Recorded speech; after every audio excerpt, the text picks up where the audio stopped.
Hello, everyone. This is Doug Davis, broker in charge at Crombie Realty, and here for another uh, question and answer with Ask Doug.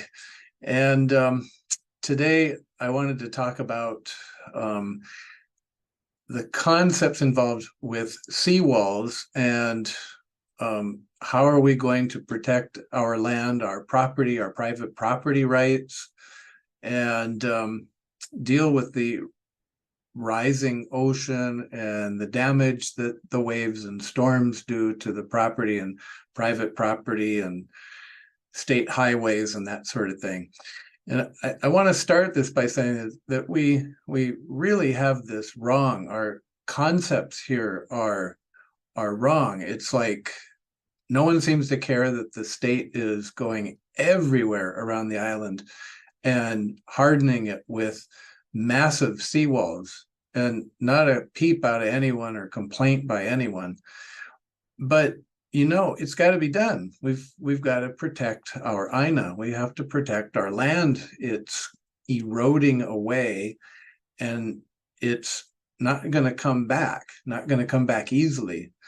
And if we don't harden, it's gone, and our beaches will be gone.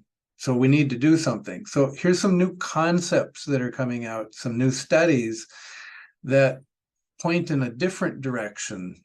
And instead of this arbitrary and angry, we can't do seawalls.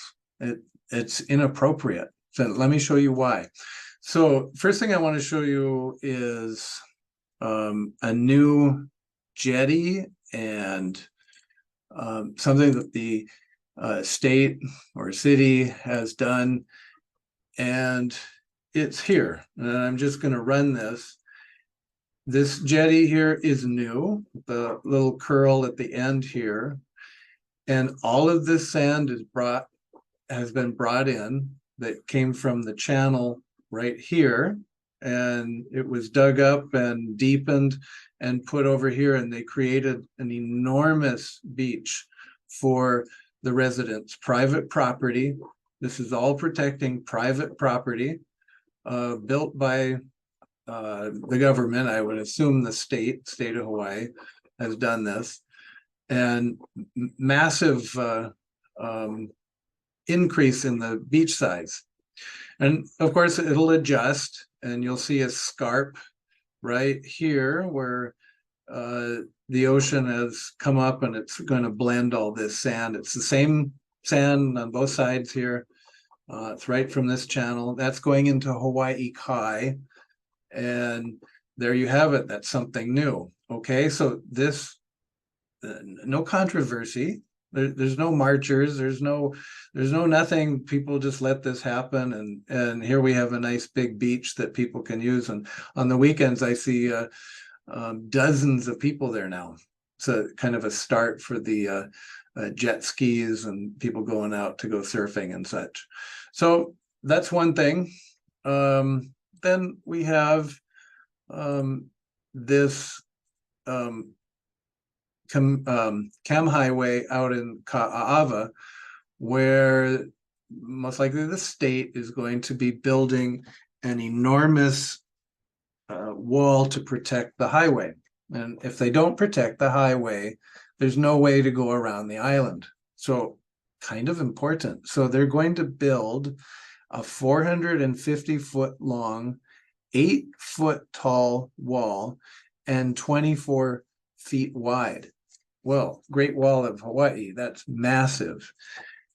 But what's new is here's the original study.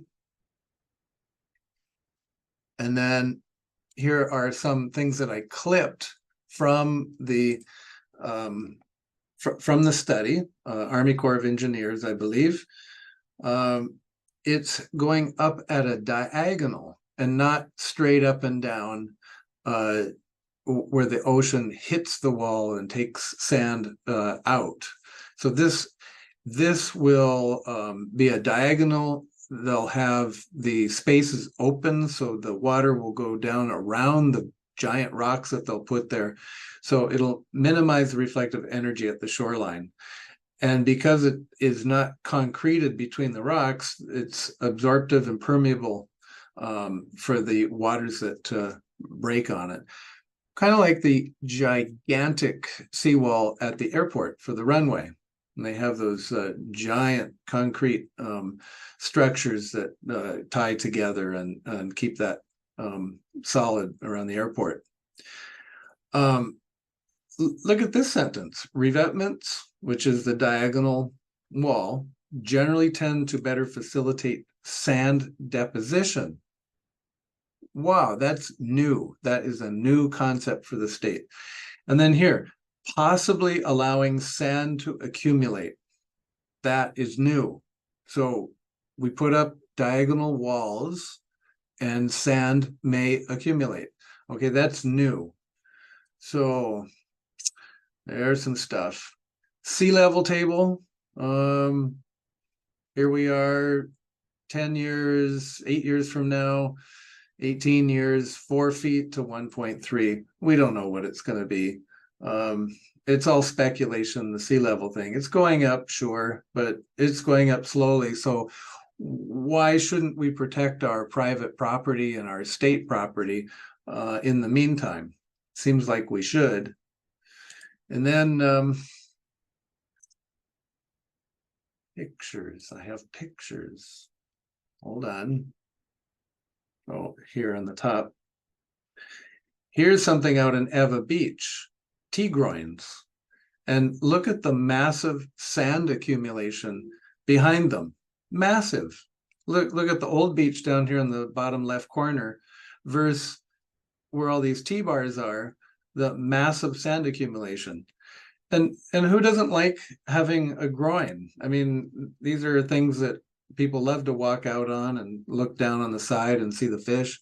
Look at the massive amount of sand accumulated. So we can make this work. It's not to say no, to stop it. Here's a massive project down at the Waikiki Aquarium, Kapiolani Park, where the state has done this huge seawall for several blocks to save Kapiolani Park. And I think we should save the park. And see here, the water can go in between these and dissipate the energy, the wave energy, if it gets up on top of that.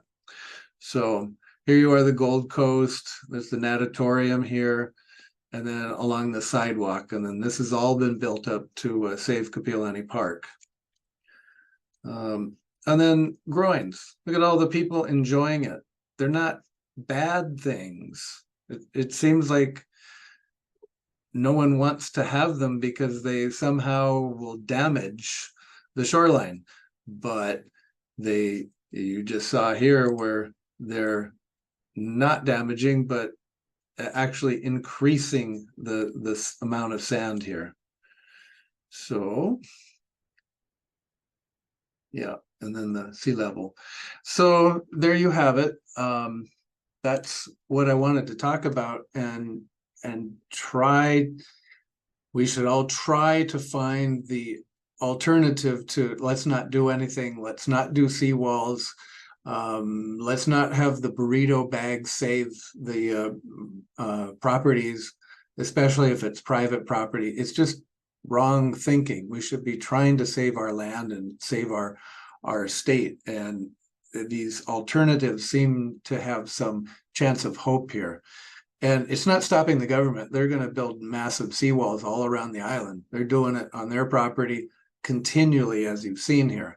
So what about the private property? They should have equal rights and the ability to save their land. And this is a couple different ways that might be possible for certain areas.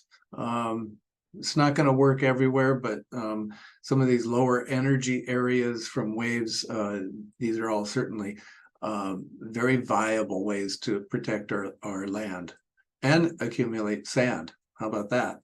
So that's different. Okay, I hope that was interesting to everyone. Spread the word, because I think this is very important, and we need to be doing these things to keep it the same or better. All right, and if you have any property needs, property management, buying, selling, let me know if you have more questions. Here to help. All right, that's it. Until next week. Thanks so much.